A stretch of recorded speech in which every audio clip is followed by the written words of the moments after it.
Hello friends, ಬಡ್ಡೆ ಮುಗ್ದು 4 ದಿನ ಆಗ್ಯದ್ರಿ. ವಿಡಿಯೋ ಇವತ್ತು ಹಾಕಾಗತ್ತೀನಿ ಸರ್ಪ್ರೈಸ್ ಹೆಂಗಿತ್ತು ಅಂತ ತೋರ್ಸ್ಲಾಕ. ಈಗ ಯಾರೋ ಕಮೆಂಟ್ದಾಗ ವಿಶ್ ಮಾಡಕ್ಕೆ ಹೋಗ್ಬೇಡ್ರಿ, ಭಾಳ ಮಂದಿ ವಿಶ್ ಮಾಡಿರಿ. So thank you so much ಎಲ್ಲರಿಗೂ ಹೃದಯ ಪೂರ್ವಕ. ಯಾರಿಗಾದ್ರೂ ರಿಪ್ಲೈ ಮಾಡಿರಲಿಲ್ಲ ಅಂತಂದ್ರೆ ಸೊ ಯಾರು ದಯವಿಟ್ಟು ಬೇಜಾರು ಮಾಡ್ಕೋಕೆ ಹೋಗ್ಬೇಡ್ರಿ. ಥಿಯೇಟರ್ ಮಾತ್ರ ಸಖತ್ತಾಗಿತ್ತು. ಸರ್ಪ್ರೈಸ್ ಅಂದ್ರೆ ಇನ್ನೂ ಭಾರಿ ಇತ್ತು. ನನ್ನ ಸ್ಪೆಷಲ್ ಪರ್ಸನ್, ನನ್ನ one of the favourite person ನಂಗೆ ಸರ್ಪ್ರೈಸ್ ಕೊಟ್ಟಿದ್ರು. ಸೊ ಆ ಅರೇಂಜ್ಮೆಂಟ್ಸ್ನ ನೋಡಿ ಗೈಸಿಂದ ನನಗೆ ಭಾಳ ಖುಷಿ ಆಯಿತು. ಆ್ಯಂಡ್ ನಾನು ಕಳೆದೋಗ್ಬಿಟ್ಟೆ. ಸೊ ಕುಣ್ದೆ ಕುಪ್ಪಳಿಸ್ದೆ ಎಲ್ಲನೂ ಮಾಡಿದೆ. ಆ್ಯಂಡ್ ಅಯ್ಯಯ್ಯೋ ಇದೇನು ಕೇಕೇ ಇಲ್ಲಲ್ಲ ಅಂತಂದು ವಿಚಾರ ಮಾಡಿಡ್ಗೆ ಕಿಲ್ಲಿ ನೋಡ್ರಿ, ಕೇಕ್ ಮ್ಯಾನ್ ಬಂದನು ಕೇಕ್ ತೊಗೊಂಡು ಗೇಸಿಂದ ಅದನ್ನು ಹಿಂಗೆ ತರ್ತಾರಂತ ನನಗೆ ಗೊತ್ತಿರಲಿಲ್ಲ. ಯಾಕಂದ್ರೆ ಫಾರ್ ದ ಫಸ್ಟ್ ಟೈಮ್ ನಾನು ಈ ಥರ ಪ್ರೈವೇಟ್ ಪ್ಲೇಸ್ ಒಳಗೆ ಸರ್ಪ್ರೈಸ್ ಆಗಿ ಬರ್ಡೇ ಮಾಡ್ಕೋಗತ್ತಿದ್ದು.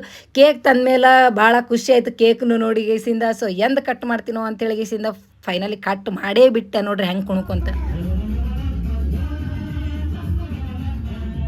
ಬರ್ತ್ಡೇರ ಭರ್ಜರಿಯಾಗಾಯಿತು. ಅಷ್ಟು ಅಮೇಝಿಂಗ್ ಆಗಕ್ಕೆ ಕಾರಣ ದ ಬಿಂಗೋ ಟೌನ್ ಅವರು. ಹೌದು, ದ ಬಿಂಗೋ ಟೌನ್ ಒಳಗೆ ನನ್ನ ಬರ್ತ್ಡೇ ಸೆಲೆಬ್ರೇಷನ್ ಆಯಿತು.